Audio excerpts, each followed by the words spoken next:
The news, good evening. Work is underway to review all child protection services in the country to improve on the weaknesses and bridge existing gaps. This is part of the recommendation made by the high-level committee responsible for child protection. The committee met this morning in a meeting chaired by President Danifo at State House. Designated Minister Maxuzi Modon says that they will now develop a national action plan for child protection. We worked with the different sectors that are dealing with children, and we looked at the services, identified the services that they are offering. At the same time, look also at what is working and what is not working, which means what are the gaps. And then once the gaps had been identified, we also considered what are the recommendations in terms of what we can put in place for us to be able to address the gaps that exist currently in the child protection services that we are providing in the country. And one major decision that the committee has taken today is to develop a national action plan for child protection. At the same time, look also at the financial aspect, what it would cost for us to be able to implement the plan. President Danifo has appealed to family members to stay united and to support one another.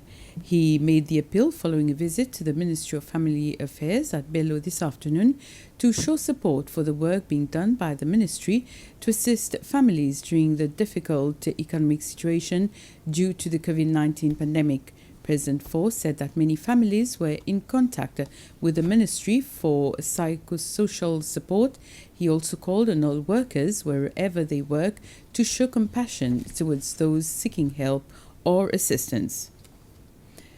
Professor Ohile Bethwel Ki-Dinyake was today appointed by the President as the 5th Justice of the Court of Appeal. Mr. Ki-Dinyake was working at the Court of Papua New Guinea. His work has also been recognized in Australia, South Africa, as well as in Botswana, where he is from. The new judge is specialized in labor, public and constitutional law. For a period in excess of 15 years, spent 3 years spent in the labor court, the industrial court in Botswana. The Industrial Court in Botswana is a specialist court that specializes only in labor matters. And thereafter, I joined the High Court. That was in 2005 in December. And I served in the High Court from 2005 until 2018, when I was appointed Justice of the Supreme and National Courts of Papua New Guinea. And before that, I have been in practice. Before I joined the bench, I've been in practice for many years with special interest in public law, constitutional law, labor law, and then I went to the University of Botswana as a lecturer, where I taught constitutional law and human rights. I'll be doing everything that is brought on my table. As I understand, there is no specialization, so any appeal from the Supreme Court or the Constitutional Court, together with my colleagues, will preside and determine it. I expect to be here for a number of years. I'm not quite sure, because the appointment there didn't stipulate the number of years. I hope they have appointed me for life, which will be great. Crop and livestock farmers will now be classified under different groups depending on their level of production. The classification will be on 3 levels: commercial, semi-commercial and traditional farmers. This is expected to allow the ministry to better prepare policies that will help farmers and ensure the local food security. The new classification will allow farmers to benefit from new incentives that will allow them to grow their business.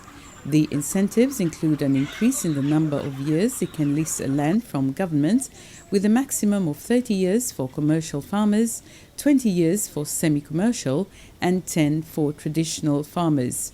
The farmers are also expected to benefit from technical support from extension officers of the Agricultural Agency and an increase in the amount of money they can get as loans.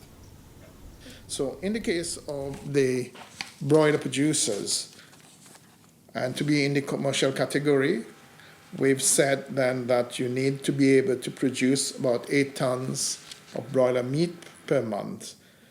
And in the case of a pig fattening farmer, you need to come up with at least 1 ton of pork per month. For the layer producers, we also said that you need to be able to produce about 3,500 eggs per day, or in the case of the crop producer, about 2 tons of produce per month. Now, on the basis of your capability and capacity to do this, to produce, to come up with these outputs, we also have specific incentives which have been put forward. Farmers will be increasing the production of local fruits, especially fruits which are currently imported. The farmers will also come up with new plans and projects. The Minister for Agriculture and Fisheries, Charles Bassien, says the government is in the process of identifying a place where farmers can produce fruits which are currently scarce. Minister Bassien made the comment during visits to farms in the districts of Ansoalo, Belaza and Okap.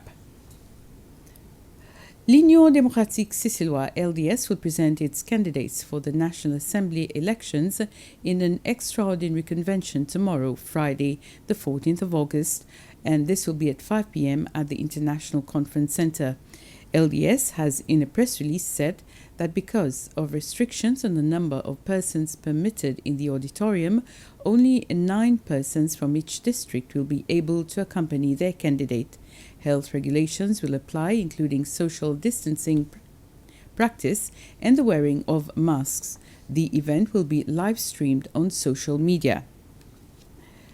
The chairman of the SBC board says the board is satisfied that finally, after 3 years, the rates for board fees have finally been prescribed into law. Mr. Gérard Lafortune commented after the Cabinet of Ministers approved the rates in their meeting yesterday. The rates were brought before the Cabinet for approval by the Department of Information. All has been that the Ministry of Information should prescribe the board fees as is provided for under the SBC Act. And finally now we are happy that the Ministry of Information has done so, and the debate and arguments and so on about board fees will end once and for all. The rates which have been prescribed or which are being prescribed and which has been approved by Cabinet yesterday are 50% of the rates which had been awarded to SBC board members from its inception 3 or 4 years ago. And the board voluntarily in April this year agreed to unanimously reduce the board fees from what it was previously to 50% in recognition of the difficulties, the economic difficulties that the country was facing. So this 50% reduction has been in place since March of this year, and it is these same rates that have been prescribed or that will be prescribed in the coming few days. Youth engagement for global action is a theme chosen by the United Nations to mark the 20th edition of World Youth Day, which was celebrated yesterday. For the occasion, the Seychelles National Youth Council, the SNYC, organized an event which valorized youth engagement at national and international levels. The highlight of yesterday's event was the testimonies of several young professionals from different fields who shared their experiences in fields such as poetry, dance, and amongst others. The National Youth Council Chief Executive said there are opportunities for all young people. And with this, we end this news summary. Thank you for watching and have a very pleasant evening.